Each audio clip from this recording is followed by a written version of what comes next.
Videos देखने के लिए सब्सक्राइब करें जनसत्ता.com, बेल आइकन दबाकर पाएं लेटेस्ट नोटिफिकेशंस। नमस्कार, मैं हूं अंशिका और आप देख रहे हैं जनसत्ता.com। 5 अप्रैल आज ही के दिन साल 1993 में यानी कि करीब 25 साल पहले दिव्या भारती की मौत हो गई थी।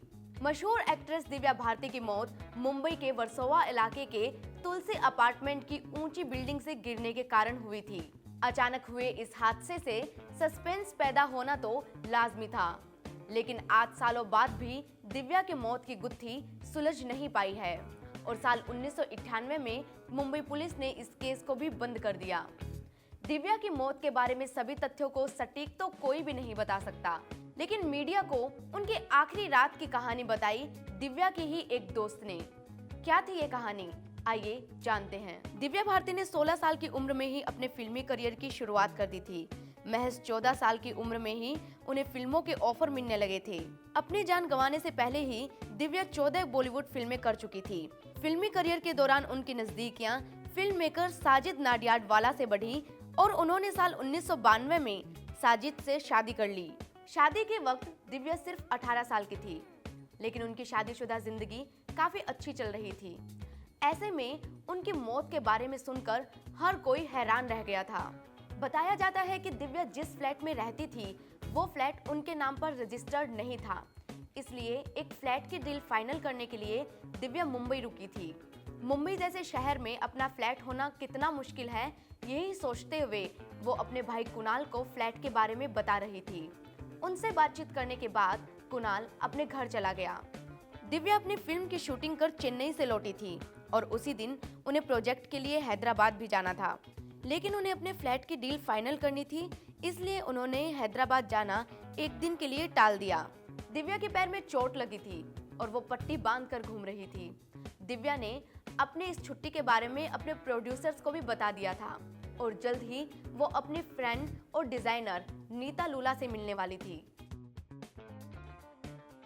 नीता लूला रात के करीब 10 बजे अपने पति के साथ दिव्या के फ्लैट पर पहुंची। वे तीनों लिविंग रूम में बैठे थे। दिव्या उनसे बातें कर रही थी और वो साथ में टीवी भी देख रहे थे। इतने में ही दिव्या की काम वाली आती है। काम वाले से बात करते हुए दिव्या किचन में चली जाती है। जब दिव्या वापस कमरे में आती है तो वो लिविंग रूम की खिड़की पर बैठ जाती। इस दौरान नीता और उनके पति टीवी पर कोई वीडियो देख रहे थे।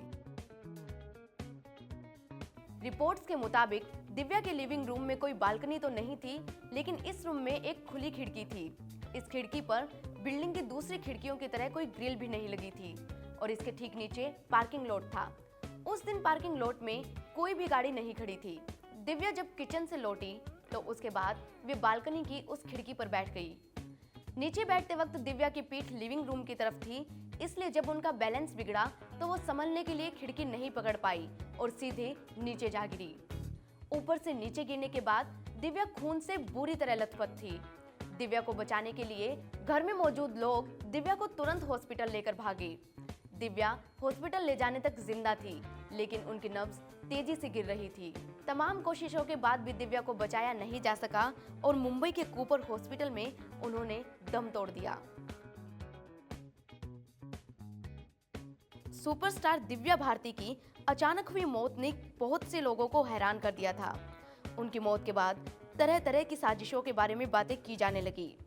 इसके पीछे दिव्या के पति साजिद नाडियाडवाला का हाथ होने की बात की जा रही थी, तो वहीं एक दूसरी थ्योरी भी चल रही थी कि साजिद का अंडरवर्ल्ड के साथ रिश्ता है और उनके दिव्या और उनकी मां से संबंध ठीक नहीं थे, इसलिए दिव्या ने सुसाइड कर लिया। लेकिन दिव्या की मौत का असल कारण अभी तक सामने नहीं आ पाया। लाखों लोगों के दिलों पर राज करने वाली दिव्या भारती लोगों के जहन में आज भी जिंदा हैं। वे भले ही आज हमारे बीच ना हो, लेकिन उनकी बेहतर परफॉर्मेंस और उनके स्टारडम के लिए उन्हें हमेशा याद किया जाता रहेगा।